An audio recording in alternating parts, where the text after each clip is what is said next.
Welcome back to Geometry NS. This is section 1.4, angle relationships. So in previous sections, we've been talking about angles and different geometric figures. We've learned how to measure angles. We've learned how to name them or the correct notation when dealing with angles. And for this section, we're going to start talking about specific relationships between two or more angles. And when we learn how to identify and apply these relationships, we're going to be able to solve some more interesting problems. So our goal is just to be able to define and apply these relationships to solve problems. And so before we jump in and start talking about the different angle relationships, we have to talk about lines. So lines, they're the basic building blocks for the different relationships with angles. So it's important that we define some important vocabulary terms regarding lines. And the first one is parallel lines. And this is a fairly simple concept to think about. It's just two lines, and as we know, lines keep going on forever in the directions of the arrows, but these lines are never going to meet. And they're always going to stay about the same distance apart, so therefore they are considered parallel lines. And so on the contrary, any lines that are not parallel will eventually cross each other, and these are known as intersecting lines. And lines are only ever going to cross each other at one spot, and that one point at which they cross is known as the intersection point. And lines that intersect can look, there's a wide variety of different ways they can look. It could be more open, it could be more closed up. So that's just another example of intersecting lines. And again, as long as the lines cross each other, they have a point of intersection, they are considered intersecting lines.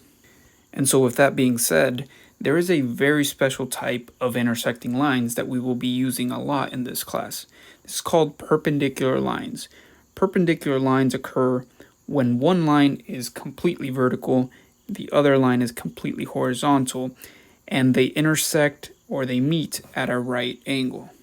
So if you recall, the little box in the corner there means that it is a 90-degree or right angle. And so anytime you have lines that intersect each other at a right angle, they're considered perpendicular lines. So those are the basic line relations we need to make sure we have down, and you're going to want to be able to define and be able to pick out parallel and intersecting and perpendicular lines from a diagram. But if we focus now on the angle relations, the first type of relation we're going to look at is complementary angles. And complementary angles are just any two angles whose measures add up to be 90 degrees.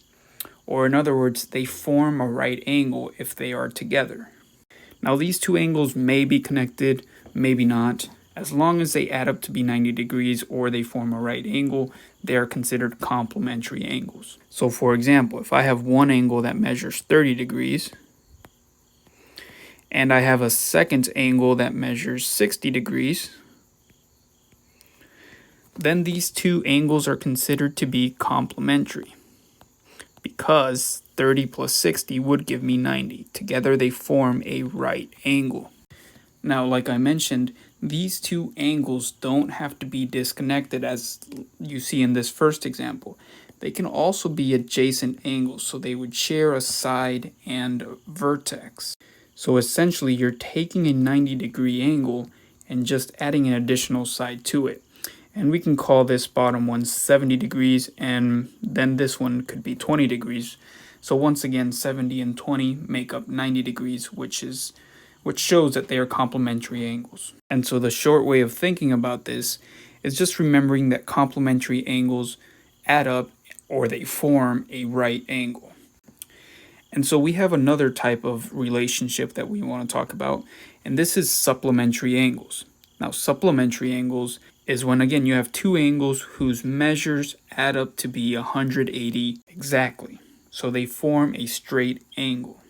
And so again, it's possible that these two angles are connected, and it's also possible that they're not. So for example, I could have one angle that is 120 degrees and a different angle that is 60 degrees.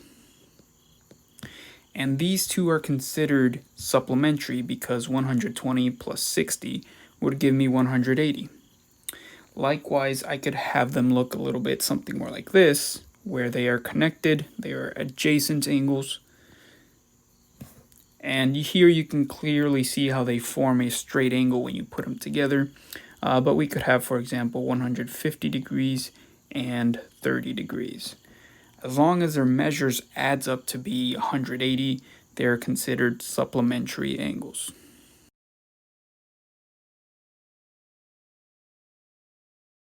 So for practice, we can look at this diagram and try to find a pair of complementary angles.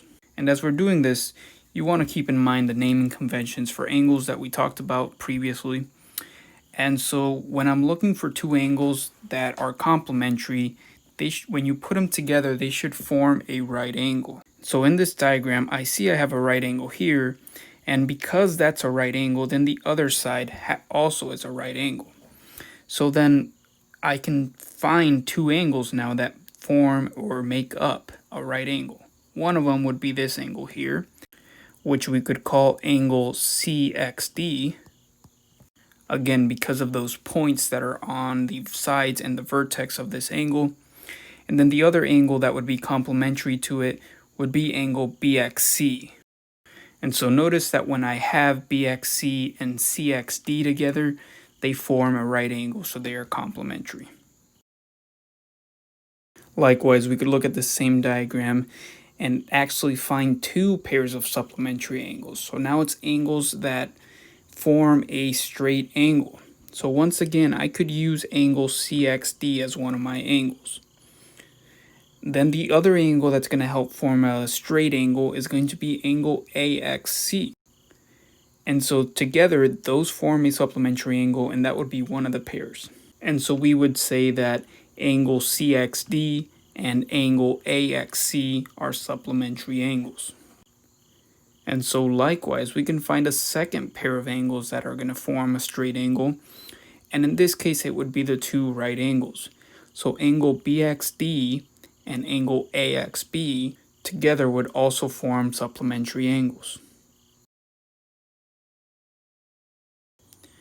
And so to finish off today, we just have a short challenge.